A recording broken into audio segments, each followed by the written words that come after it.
ராவுத்தரின் cinema company பாண்டிபஜாரில் இருக்கும் ராஜபாதர் தெருவில் இருந்தது. அங்கே தினசரி 100 பேருக்கு மதியச்சாட்டு போடுவார்.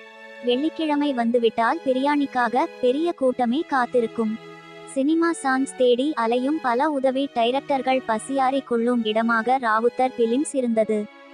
அந்த காலத்தில் திரைப்பட கல்லூரியில் படித்தவர்களுக்கு சினிமாவை இயக்கும் வாய்ப்பை யாரும் தரமாட்டார்கள். ராவுத்தர் தைரியமாக சான்ஸ் கொடுத்தார். ஆபாவாணன், அரவிந்தராஜ், செல்வமணி, செந்தில்நாதனை டைரக்டர்களாக அறிமுகம் செய்தார். தனது ராவுத்தர் பிலிம்ஸ் தயாரித்த புலன் விசாரணை படத்தில்தான் சரக்குமாரை முதன்முதலாக அறிமுகம் செய்தார். அது மட்டுமல்ல, லிவிங்ஸ்டன், ஆனந்தராஜை அறிமுகம் செய்தார்.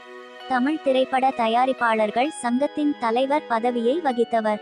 மூப்பனார் மீது மிகுந்த பிரியம் கொண்டவர் ராவுத்தார். அவர் சாகும் வரை காங்கிரஸ் கட்சியில் இருந்தார். அதன்பின் அ.தி.மு.க.வில்